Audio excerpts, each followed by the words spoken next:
아침 말씀. 오늘 본문 말씀은 시편 149편 1절에서 9절입니다.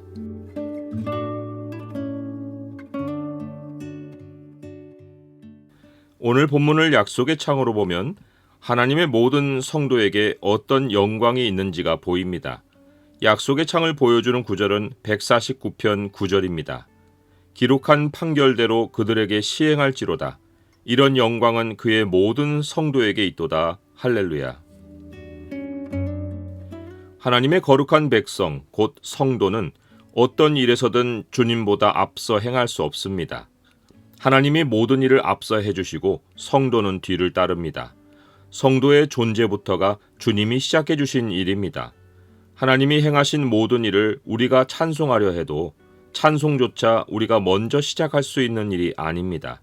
시편이 할렐루야 새 노래로 여호와께 노래하며 성도의 모임 가운데서 찬양할지어다 라고 명령하는데, 하나님이 새 노래를 부를 일을 먼저 행해주지 않으시면 우리가 이 명령에 순종하기는 불가능합니다. 스바냐 선지자는 하나님이 노래할 일을 어떻게 먼저 행해주시는지 잘 말해줍니다. 하나님은 우리가 화를 당할까 두려워 손을 늘어뜨리고 아무 일도 못할 때 오히려 노래하라고 명령하십니다. 시온에 따라 노래할지어다. 이스라엘아 기쁘게 부를지어다. 예루살렘 따라 전심으로 기뻐하며 즐거워할지어다. 여호와가 내 형벌을 제거하였고 내 원수를 쫓아냈으며 이스라엘 왕 여호와가 내 가운데 계시니 내가 다시는 화를 당할까 두려워하지 아니할 것이라. 그날에 사람이 예루살렘에 이르기를 두려워하지 말라, 시온아 내 손을 늘어뜨리지 말라 할 것이라. 스바냐 선지자가 이어서 전한 말씀이 매우 놀라운 것은 노래를 명령하신 하나님이 자기 백성 가운데 먼저 노래하시는 모습을 보여주시기 때문입니다. 너의 하나님 여호와가 너희 가운데 계시니 그는 구원을 베푸실 전능자이시라. 그가 너로 말미암아 기쁨을 이기지 못하시며 너를 잠잠히 사랑하시며 너로 말미암아 즐거이 부르며 기뻐하시리라. 노래의 기원은 하나님이십니다. 우리 가운데 계시는 하나님이 먼저 노래하셔서 우리는 하나님의 노랫소리를 듣고 노래를 알고 우리도 하나님께 즐거움으로 반응할 수 있습니다. 우리 가운데 계시는 하나님이 우리로 말미암아 즐거이 노래하심으로써 그 하나님의 기쁨이 우리에게 전달되어 우리가 노래하는 것입니다. 그러므로 성도의 노래가 세상과 다른 것은 우리는 즐거울 때만 아니라 가장 괴로울 때 우리 안에서 노래하고 구원을 약속하시는 하나님으로 인하여 모든 근심을 떨쳐버리고 노래할 수 있는 것입니다. 우리는 하나님이 먼저 구원을 약속해 주셔서 주를 노래할 수 있고, 하나님이 마침내 구원을 베푸셔서 우리를 아름답게 하실 때에는 더욱더 새 노래로 주를 높여 찬양할 수 있습니다. 주님이 구원으로 소망과 새로운 상황을 여시고 주의 백성은 뒤따라 새 노래로 화답하는 것입니다. 성도의 찬송은 하나님 백성이 존재하기 전부터 주님이 계획하신 일입니다. 이 백성은 내가 나를 위하여 지었나니 나를 찬송하게 하려 함이니라. 하나님은 그 목적을 이루시려고 자기 백성을 자기에게로 모으십니다. 내 이름으로 불려지는 모든 자, 곧 내가 내 영광을 위하여 창조한 자를 오게 하라. 그를 내가 지었고 그를 내가 만들었느니라. 하나님은 자기의 영광을 자기 백성의 삶을 통해 나타내시고 자기 백성의 찬송을 통해 자기 영광을 선포하게 하십니다. 성도가 새 노래를 영원히 부를 수 있는 것은 주님이 그들을 통해 자기 영광을 나타내실 일을 멈추지 않을 것이기 때문입니다. 또한 하나님이 그들의 왕으로서 영원히 그들을 다스리고 인도하실 것이기 때문입니다.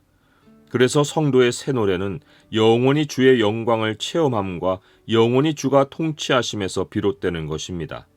이스라엘은 자기를 지으신 이로 말미암아 즐거워하며 시온의 주민은 그들의 왕으로 말미암아 즐거워할지어다.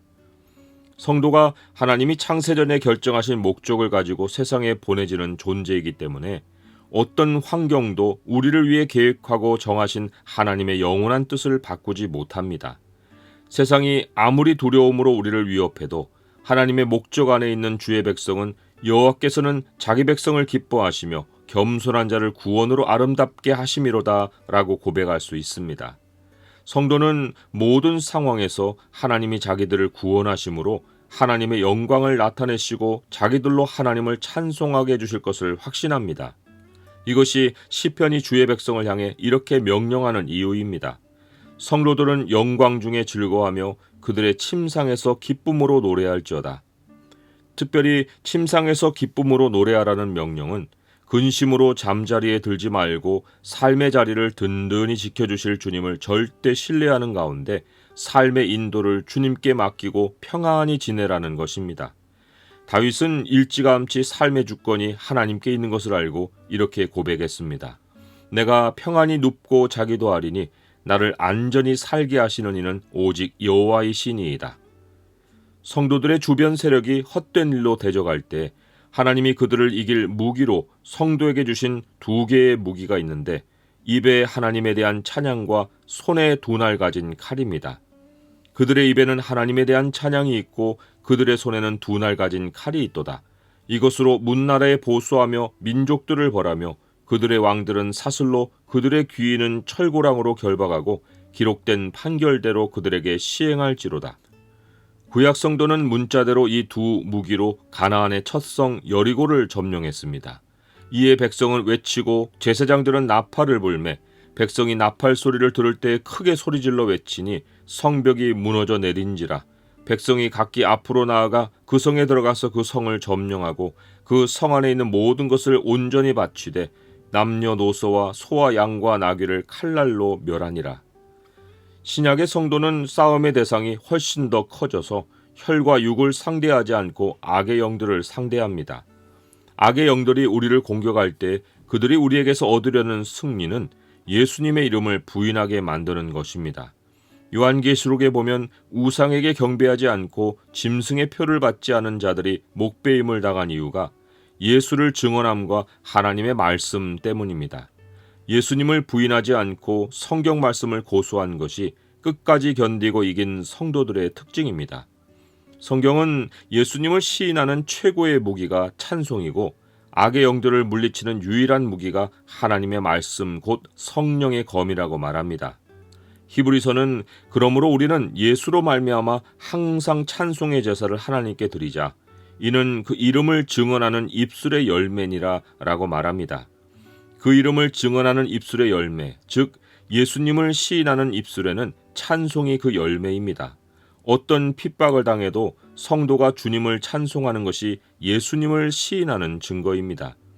에베소서는 악의 영들과 싸우기 위해 하나님의 전신갑주를 입으라고 말하며 성령의 검 곧 하나님의 말씀을 가지라라고 하는데 다른 모든 갑주는 방어용이고 하나님의 말씀만 유일한 공격 무기입니다.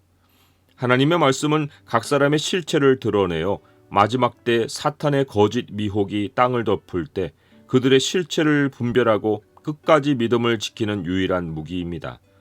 하나님의 말씀은 살아있고 활력이 있어 좌우에 날선 어떤 검보다도 예리하여 혼과 영과 및 관절과 골수를 찔러 쪼개기까지 하며 또 마음의 생각과 뜻을 판단하나니 지으신 것이 하나도 그 앞에 나타나지 않음이 없고 우리의 결산을 받으실 이의 눈앞에 만물이 벌거벗은 것 같이 드러나느니라. 성도는 하나님을 찬송함과 하나님의 말씀을 따름으로 세상을 굴복시키고 승리합니다. 세상 마지막 승자가 성도인 것이 모든 성도에게 있는 영광입니다. 하나님이 자신의 영광을 우리에게 두셨기에 이 영광은 보장되어 있습니다. 성도가 땅의 성공을 위해서 살지 않고 하나님의 영광을 위해 사는 것이 인생 마지막에 승자가 되고 영원히 승자가 되는 길입니다.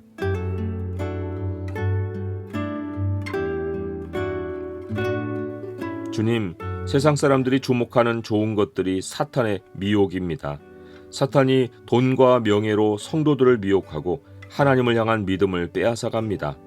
주께서 저를 지으신 목적대로 제가 주의 찬송이 되도록 주의 영광을 위해 살게 하옵소서. 예수 그리스도의 이름으로 기도드립니다. 아멘.